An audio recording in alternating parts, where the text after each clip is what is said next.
Hi, welcome to the gym. It's Catrin from 3Ps. Hope you like my backdrop.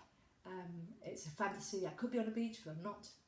We're talking together, and today we're talking about whether exercise can make you more intelligent and which sports make you more stupid and which make you more intelligent. So I saw some interesting statistics on this, so I thought I'd talk about it because also I think that there are some stereotypes and we need to think about whether those stereotypes are fair or not. So let's start with, is there any link between fitness and exercise? And the answer, which you could probably guess at, is there is definitely a link. Now, why would there be a link? Because exercise improves things like circulation, it improves oxygenation of the blood. So it's going to improve particularly brain function. If you've got more oxygen in your blood, your brain's going to function better.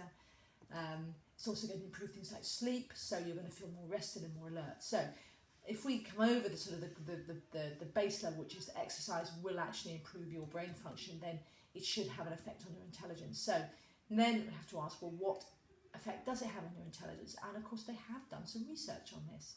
And what they have found is that aerobics in particular improves your logical thinking, which is very interesting to think about. So if you are doing any form of aerobics, anything which raises your blood pressure, which oxygenates your blood, which gets your heart pumping, it has a long-term effect on your brain function in terms of your logical thinking. So that's fantastic news if you are someone who thinks that continue to develop yourself mentally as you go through life is important. So you can actually justify exercise not just on what it does to your body, but also what it does to your mind.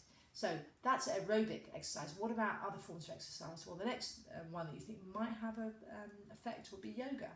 Well, we know obviously that yoga has an effect on things like stress levels, so it has an effect on your stress hormones. So things like cortisol are lowered if you do yoga, and that's very important for your long-term health. It's very important for things like preventing adrenal fatigue, which is when you become so maxed out on adrenaline that you stop functioning, you have memory loss. Whenever you sit down, you fall asleep. Those are the sort of classic symptoms of adrenal fatigue. So we know yoga is really good for managing stress hormones, but what about intelligence? Well, the research is less clear-cut with yoga.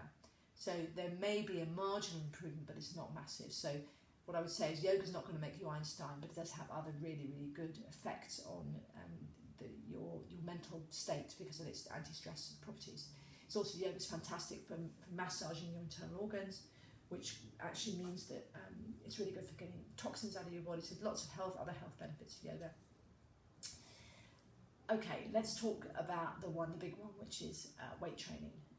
What effect does weight training have on your intelligence levels? Well, absolutely none. So I'm afraid to say, and even though it's my sport of choice, it does not actually do anything to develop your mental skills. It doesn't affect your logical thinking, it doesn't affect your speed of thinking. It has no effect.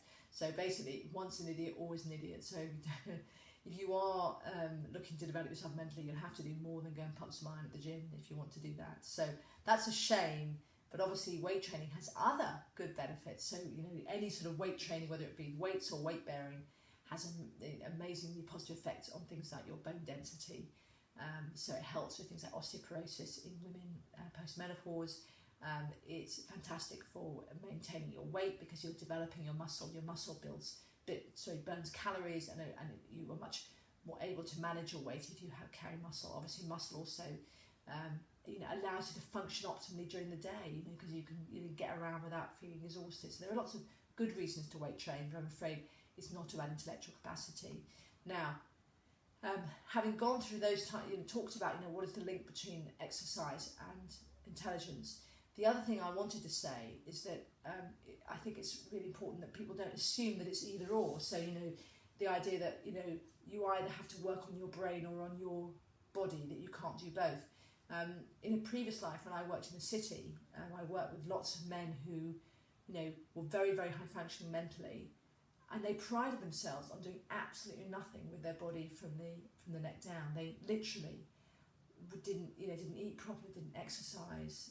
They would drop like flies once they got to their late 40s. And I had a colleague, absolute tragedy, who had a heart attack at 48.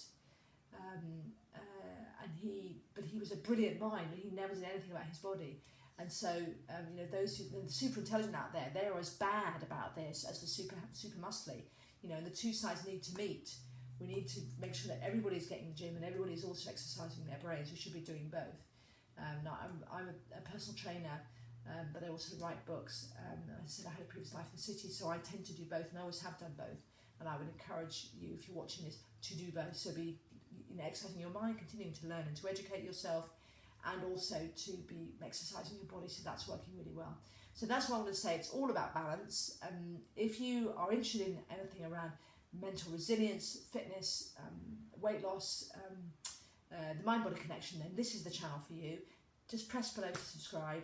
It'd be lovely to have you.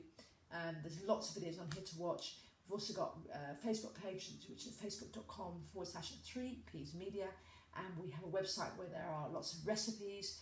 There are some free books on there, so I'll put some details on a couple of free book downloads on there, and that's at www.3pspublishing.com. It'd be great to have you. I appreciate your time. I know you're busy. This is Catrin from 3Ps saying, see you soon. Bye.